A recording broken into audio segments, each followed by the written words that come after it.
I get to use my lived experience to inspire hope in others to be able to do the same.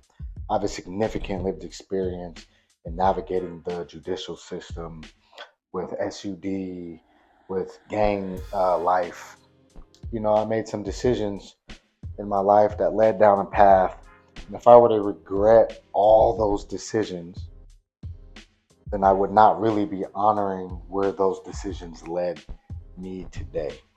But I am also the founder of Pursue Internal Evolution LLC.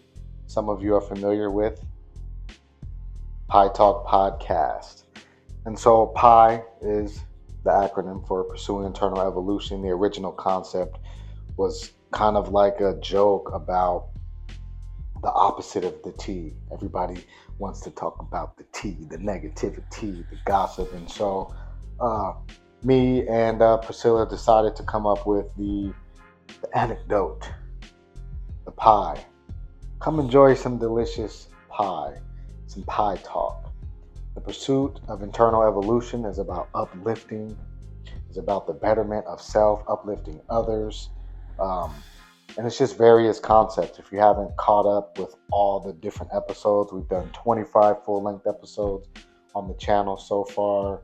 There's other content as well. And just like these, this is just a concept I wanted to bring up just because, you know? And so let's just get right into it, right? Something that I often tell myself is not to make promises to other people anymore.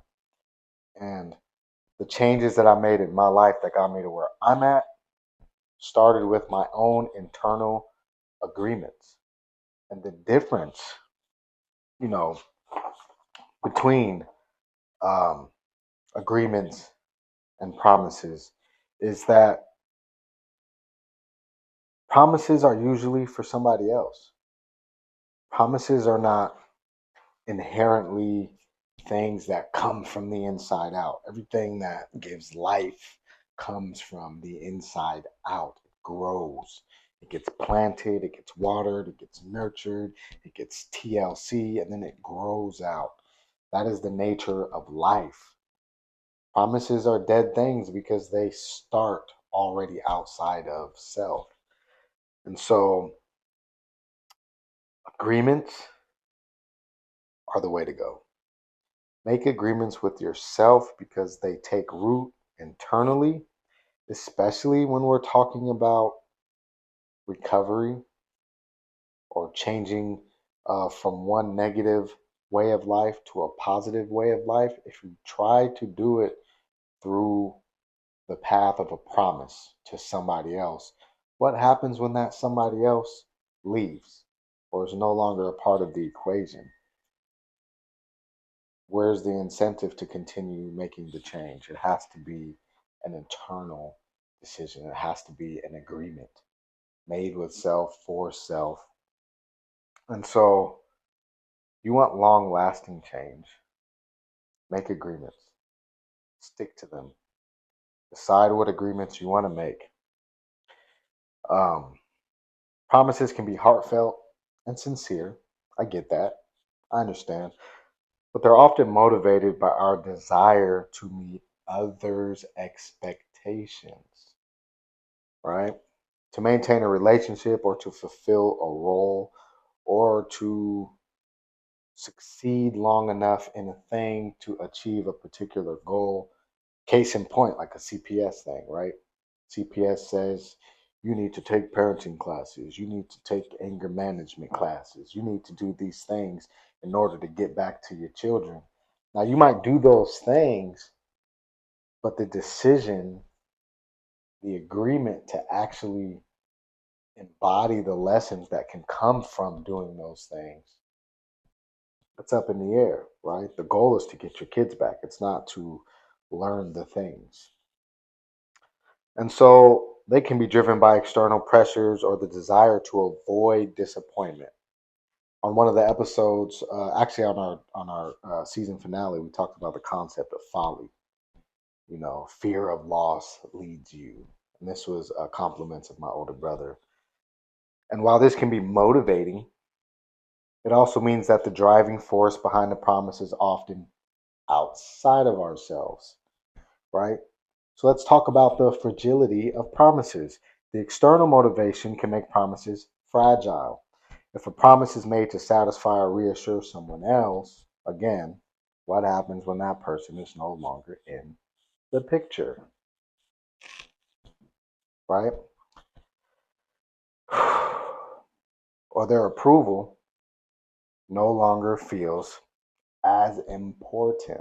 That's a good one too. So what if you promise somebody something because you wanted their favor or it's a relationship and you're like, I make this promise to this person because I care so much about what they believe or what they say and their opinion and I want them to look at me a certain way. But what if in the course of that you realize you can break this promise multiple times and this person doesn't leave? So now the importance or the value that you placed on accomplishing this promise because of what you didn't want from them, once you realize they're not going anywhere, what real motivation does that promise hold? This is particularly true in recovery. Why is that? Because many people don't do it for themselves. Many people attempt sobriety, recovery, multiple pathways of recovery for somebody else, family, friends, partners, work, judges, again, CPS, you know. And no matter how well intended, it can break when they lack the internal foundation to support the recovery journey. Now, agreements are a commitment to self. Agreements, on the other hand, are very different than promises. There are internal commitments we make to ourselves when nobody else is around. Agreements involve integrity because they come from inside. It doesn't matter where you are, when you are, who's around, why you're doing it. It's from inside. It's something that motivates you. It's about aligning with our values and our vision for our life. And when you agree to something, it's because you decided that it's important to you.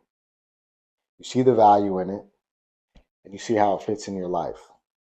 And you're willing to work for it. You're willing to put in that extra mile, no matter who's watching or who's holding you accountable or not holding you accountable. Because when you make an agreement, the accountability is also to self. So, for example, instead of saying, like, I promise I won't use drugs anymore, you can instead say, I agree to prioritize my health and well being and pursue a better quality of life. That's an agreement that you make with yourself that starts the process of internal evolution. That is the whole basis of Pi Talk. It's getting to a place of evolving yourself first, not exclusively and not solely, but first. Initially, you have to make the agreement to change. So why agreements are so strong in recovery? The internal nature of agreement is why they're often more sustainable, especially when it comes to breaking free from addiction or making a significant life change. When a person agrees that their life is worth living, that something is worth pursuing, they tap into their inner motivation. Everything I've done in my life up to this point was by my own agreements. Everything. When I believed I was a criminal, I made that agreement with myself. When I believed that I would die in prison, The things that I did were through the understanding of that agreement. I agreed with that being my fate. And it's no longer about meeting someone else's expectations or keeping up appearances. It's about self worth, self respect, and the vision that you have for self and for your own life. That's why it's important to make new agreements. When your life is not where you want it to be, you have to make new agreements about your worldviews, even sometimes. You have to decide for yourself. Recognize you deserve more and agree that you're willing to work for it. Not because someone else asked you to, not because of this or that or them or the system, but because you so desire it and you agree to believe that you also deserve it. The shift from promises to agreements is why so many people in recovery say that they could only quit when they decided they were done, not when they were making promises to others. But when they made an agreement with themselves that their life was worth living. Now, in every single case, it's going to be variations of that truth. Even if you were to get sentenced to drug court, where your exterior motivation is not to go to jail, you still have to agree to show up every day and follow the rules of the program. You have to agree that it's time. Excuse me.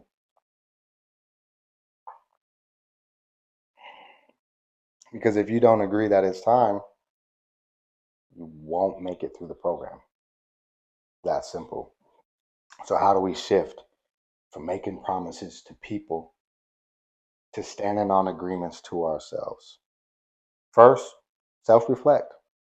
Start asking yourself questions about what you truly want.